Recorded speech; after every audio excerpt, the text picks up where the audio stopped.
Have you had conversations about the future of Shazam? It's a really enjoyable extension of the DCU. I hope everyone goes and sees this movie. If they do, then I think I think we'll have a better shot of making more in the future. But I think that's the goal.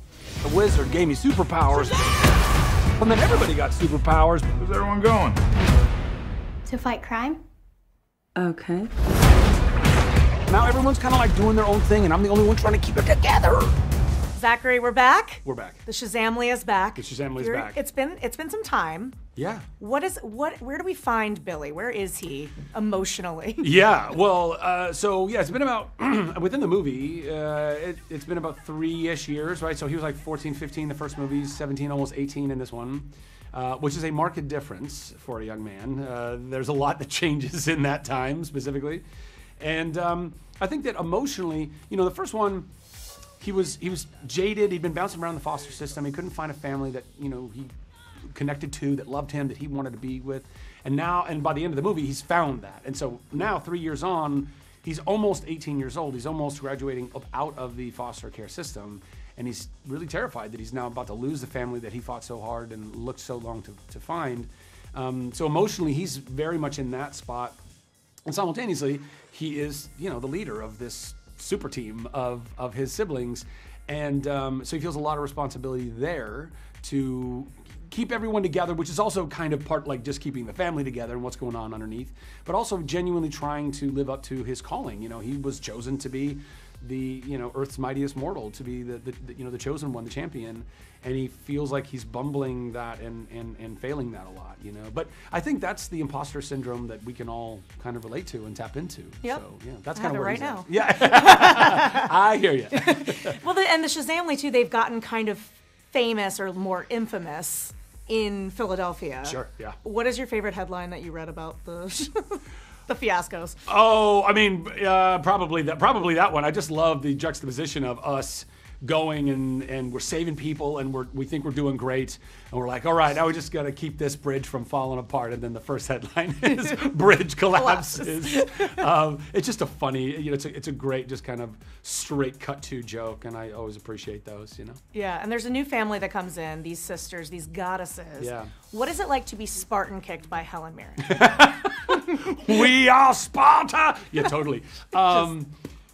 I mean, honestly, it's a dream to not necessarily get Spartan kicked by anyone for that matter, but if it's going to be anybody, can kick me if she it wants. might as well be Helen Mirren. She and Lucy and Rachel are 3 just fantastic actors and women, and just jumped right into the sandbox with us. There was no egos, there was no nothing. It was just like, how can we all have fun together? And you know, this movie is really, a lot of it is predicated upon the fun that we're all having together on and off screen, because that gets, you know, kind of imbued into the movie itself and hopefully to the audience. And Helen is everything you want her to be. She's a dame, but she doesn't throw it in your face. You know what I mean? It's like Dame Helen. Yeah. I just heard she broke her finger on set and didn't tell anybody because she wanted to keep doing her own stunts. Oh yeah, no, I think the entire world, including myself, found out from the Graham Norton show that she did, that she had a janky pinky from us doing those stunts. That's my Shazam finger. I had no idea, but she's such a trooper. Like, she was so in it to win it. Like, she didn't, you know, we had stunt doubles that take care of certain things because there's just, from a liability standpoint, you can't do everything. Yeah. Because of that reason, because you might end up breaking your finger or whatever happened. But she was so there and present and rolling up her sleeves and like, how can we go have fun? How can we do this? She's everything. She's such an icon. Amazing. Okay, so you originally auditioned for Freddie Freeman, Adam Brody's role, right? Yeah.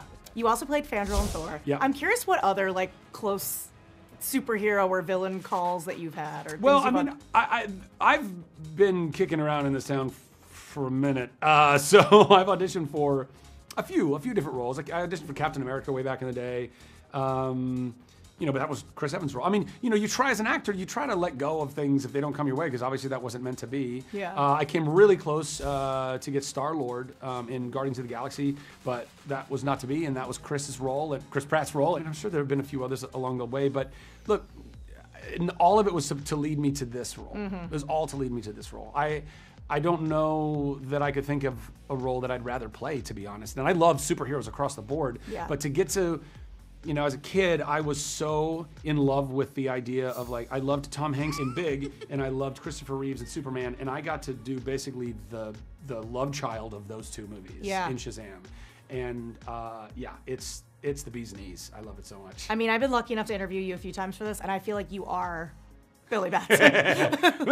Yeah. I mean, I definitely tried to hold on to youth and certain childlike qualities in my life as long as I can. Being an actor, you get to kind of do that a little bit because so much your job is literally make believe. It's playing dress up and using your imagination and having a, you know, exercising wonder and all of those things. And I just love having fun in general. So I think all of that stacked into like, oh, maybe this guy, you know, when I auditioned for Super Freddy, not knowing it was Super Freddy, by the way, it was a hush-hush thing. We didn't know what the roles were. It was just some random scene that they had written about a water boy on an NBA team who, there's like a timeout and the coach is angry with the team and he's like, you guys are all sucking it up. And he goes, Johnson, and he points to the water boy and he goes, you're in. And the water boy strips off his water boy clothes and he's got a jersey and everything underneath and he's ready to play ball. He's actually pretty good at playing ball, but he's like dry heaving while he's doing it because he's so nervous. And that ended up being the secret audition for Super Freddy. And I submitted that, they saw that, but based on the audition, they were like, this actually feels like this could be more Shazam than this other character. And then a week later, I was Shazam. So wow. Yeah, it was very magical, very supernatural. I mean, I really feel like those doors just kind of opened for me, and I'm so grateful that David and Peter and New Line and Warner Brothers and all the powers that be believed in me in the same way that the wizard sees Billy and says, you're the champion, and Billy's like, well, I'm the champion? This doesn't make any sense. I really felt that. I was like, I can't believe that they see this in me when I can't see it in myself. But that was also a huge part of my own mental health journey. That was all this stuff that was going on and me not recognizing that I didn't know how to love myself or value myself. And then once that all clicked and it started to happen, all of a sudden it was like boom, boom, boom. Here's these doors that open up, and yeah, you are worthy, and yeah, you can be this titular character of the superhero franchise. And I was like, wow, thank you, God, this is so cool. Speaking of the powers that be, I know it's a little out of your hands, but Peter Safran, I know you're friends with James Gunn. Yeah. They're taking over DC Studios. Yeah. Have you had conversations about the future of Shazam? Because I think that would be the biggest loss to not have the Shazam lay around anymore. I've talked to Peter a good bit. We're going to talk more on this tour. Certainly the idea is to continue the character, this world. I mean, it's a really enjoyable extension of the DCU. You know, it has DNA that a lot of the other characters and extensions don't necessarily have, because we are a more family, you know, young and old, male and female, and everything in between, you know, kind of franchise. And it comes with a lot of fun. It's very, you know, a throwback, like to Amblin and Lucasfilm and all that kind of stuff, like Goonies and Indiana Jones and all those things that evoke that kind of adventure in you. And so I think certainly the idea is to keep it going. I hope everyone goes and sees this movie. If they do, then I think I think we'll have a better shot at making more in the future. But I think that's the goal.